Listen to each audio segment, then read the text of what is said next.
देखिए, जम्मू के राजौरी के कालाकोट के स्टार पब्लिक स्कूल में एक नाबालिग हिंदू छात्रा को नमाज और कलमा सिखाए जाने के आरोप ने इलाके में तनाव बढ़ा दिया है। सोचिए, बच्ची पढ़ रही है कलमा और परिवार का कहना है कि बच्ची ने डरते हुए एक मौलवी का नाम लिया, जिसके बाद स्थानीय लोगों में नाराजगी फैल गई और मामला धार्मिक संवेदनशीलता से जुड़ गया।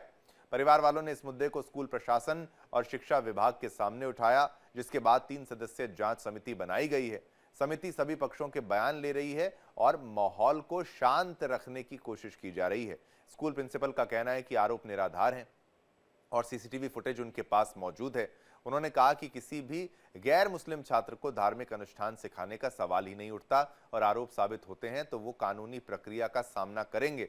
उधर जांच समिति प्रमुख एम वानी ने कहा कि लिखित बयान लिए जा रहे हैं और शिक्षा संस्थानों में किसी भी तरह की धार्मिक दखलंदाजी बर्दाश्त नहीं की जाएगी।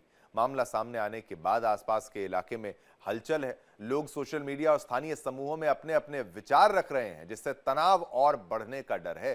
प्रशासन ने अपील की है कि जांच पूरी होने तक किसी भी अफवाह या भड़काऊ बयानबाजी से बचें।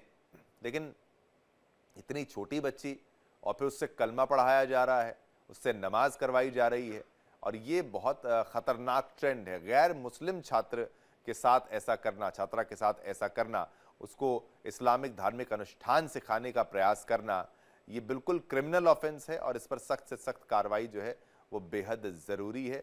अगर वो नहीं की जाती तो फिर बच्चों में डर का माहौल रहेगा। इसी पर और जानकारी के लिए रुख करते हैं हमारे सहयोगी रमन सैनी का। रमन सैनी हमारे साथ जुड़ रहे हैं। रमन, क्या है पूरा मामला? नमाज पढ़ती हुई बच्ची नजर आ रही है, कलमा पढ़ती नजर आ रही है। या बिल्कुल, देखिए ये मामला जो है ये राजौरी के कालाकोट इलाके का है, जहां पर स्टार पब्लिक स्कूल के अंदर एक यूकेजी की बच्ची को मौलवी द्वारा कलमा और नमाज पढ़ना जो है वो सिखाया जा रहा था। और इसका खुलासा तब हुआ जब वो बच्ची अपने घर जाती है और अपने पिता के मोबाइल में यूट्यूब खोलकर कलमा पढ़कर उसको याद करती है। जब पिता देखता है कि ये क्या कुछ देख रहा है, क्या कुछ देख रही है, तो उससे पूछती है तो वो डरते हुए कहती है कि मम्मा को मत बताइएगा, क्योंकि मौलवी साहब ने मना किया हुआ है, वरना वो मुझे मारेंगे। मौलवी साहब ने ये याद करने के लिए हमें दिया हुआ है। और जब पिता उसको बोलता है कि क्या याद कर रहे हो, तो वो बच्ची जो है वो पूरा कलमा पढ़कर सुनाती है। आप सोचिए, यूकेजी की एक बच्ची जो हिंदू परिवार से आती है वो कलमा पढ़ रही है, तो निश्चित रूप में उसे कहीं ना कहीं ये फीड किया जा रहा है, सिखाया जा रहा है। और ये जब बात सामने आई तो निश्चित रूप में इसका विरोध होना जो है वो लाजमी बनता था और परिवार ने बाकायदा इसका विरोध जो है वो स्कूल प्रशासन से किया। और उसके बाद पूरे इलाके के अंदर एक तनाव का माहौल जो है बन गया। हिंदूवादी संगठन जो है, चाहे वो विश्व हिंदू परिषद हो या बजरंग दल हो, वो पूरा लाव लश्कर लेकर स्कूल पर पहुंच गए और बाकायदा।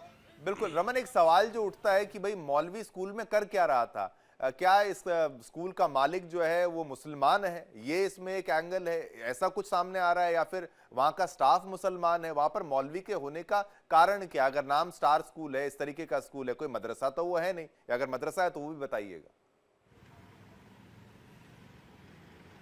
देखिए, निश्चित रूप में ये एक स्कूल है और इस स्कूल के अंदर जो आबादी है इस इलाके में वो हिंदू आबादी भी है और मुस्लिम आबादी भी है। और जो स्कूल प्रशासन है उनका ये कहना है कि उन्होंने मौलवी को हायर किया था यहाँ पर जो मुस्लिम बच्चे हैं उनको अरबी पढ़ाने के लिए, यानी कि अरबी की शिक्षा जो है उन मुस्लिम बच्चों को देने के लिए जो है यहाँ पर उस मौलवी को हायर किया गया था। लेकिन जैसे ही ये सामने आया उसके बाद मौलवी को जो है तुरंत आनन फानन में स्कूल से स्थगित कर दिया गया है, निकाल दिया गया है। और अब जाँच कमेटी जो है वो बाकायदा सबका लिखित बयान ले रही है और उसके बाद जांच कमेटी जो है वो अपना बाकायदा इसके ऊपर अपनी रिपोर्ट जो है वो हायर अथॉरिटीज को दी जाएगी। क्योंकि अब ये मामला जो है वो अपने आप में बहुत संवेदनशील हो गया है और धर्म के साथ जुड़ा हुआ जिस तरीके से मामला है, तो ये आप समझ सकते हैं कि जहां एक मौलवी को अरबी पढ़ाने के लिए, मुस्लिम बच्चों को पढ़ाने के लिए स्कूल में बुलाया गया था, वो हिंदू बच्चों को कलमा पढ़ा रहा था। तो आप ये समझिए इसकी संवेदनशीलता बहुत ज्यादा है। और उसकी सोच तो समझ में आ गई ना रमन, वो तो अपने मिशन पर आया था, उसको जो करना था वो तो वो करने वहां पर आया था, उसका इरादा सब समझ रहे थे।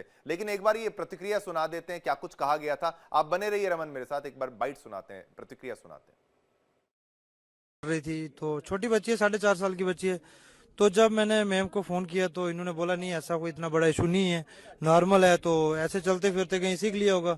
तो मैंने बोला कोई उधर बोलती है मौलवी पढ़ाता है, बोले हाँ मौलवी आता है लेकिन इनको नहीं, मतलब अब उसको दफा कर दिया। मैंने नंबर भी मांगा तो नंबर नहीं इन्होंने दिया, इन्होंने बोला उसका नंबर नहीं है, ऐसे डिले से बोले। तो मैंने बोला ठीक है नहीं यार नंबर। तो फिर मैंने क्या किया कि मतलब इनको फोन किया, तो मैंने बोला मेरे को टीसी चाहिए बच्चे का तो दे देना। इन्होंने क्या किया कि मेरे को मतलब ऐसे गाली गलौज मेरे को दे दी, तो मैं आगे से नहीं बोला। इस सिविल सोसाइटी के जो हमारे यहाँ सीनियर लोग थे जो इस इलाके को रिप्रेजेंट करते हैं, उनका वर्शन भी सुना, और इसके अलावा जो यहाँ पेरेंट्स थे जो इस स्कूल में जिनके बच्चे पढ़ते हैं उनका वर्शन भी सुना।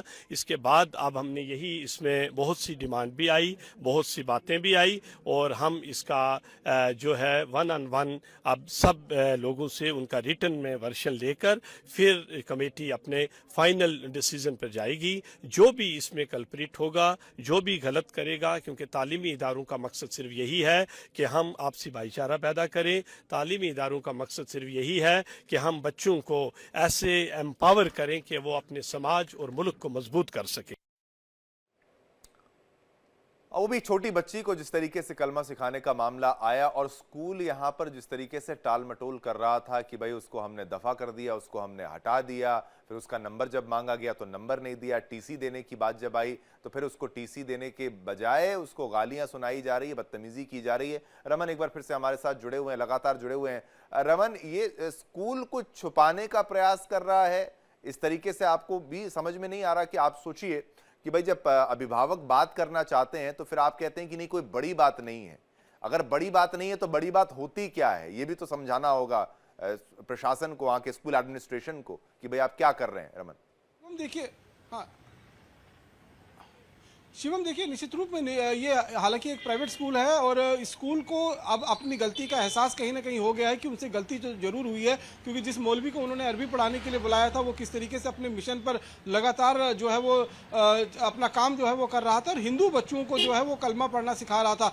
अब जिस तरीके से डीसी ने भी इस पूरे मामले में जो है वो इंटरवेन किया, अभिषेक शर्मा जो डीसी हैं राजौरी के, उन्होंने भी आनन फानन में बाकायदा इंक्वायरी का ऑर्डर दिए और उसके बाद जो चीफ एजुकेशन ऑफिसर है उन्होंने टीम का गठन किया है। तो देखिए अब ये कहीं ना कहीं कार्रवाई जो है वो स्कूल के ऊपर जरूर बनती है। अब इंतजार सिर्फ इस बात का है कि जो 3 सदस्यीय टीम का गठन किया गया है वो टीम अपनी रिपोर्ट एक बार दे देगी तो उसके बाद जो है वो प्रशासन इस पर कार्रवाई करेगा, क्योंकि इसके साथ साथ में जो हिंदूवादी संगठन है उनका कहना है कि इसके साथ में एक और ऐसा ही लक्ष्मी पब्लिक स्कूल है, वहां पर भी इसी तरीके से बच्चों को जो है वो दूसरे धर्म की जो शिक्षा है वो दी जाती है। तो ये अब एक मामला कहीं ना कहीं तूल पकड़ता हुआ नजर आ रहा है, क्योंकि जिस तरीके से देश में इस समय माहौल बना हुआ है, लगातार अगर हम देखें तो जिहादी सोच वाले जो लोग हैं वो कहीं ना कहीं अपना मकसद साधने के लिए किसी भी हद तक जाने के लिए उतारू हो जाते हैं। और ऐसे में अगर आप देखें जो स्कूल में छोटे छोटे बच्चे, एक यूकेजी की बच्ची है 7.5, बिल्कुल इतनी छोटी बच्ची के साथ ये किया जा रहा है और ये बहुत ही निंदनीय है और ऐसे ऐसे लोगों को मैं कहता हूं सख्त से सख्त सजा दी जानी चाहिए।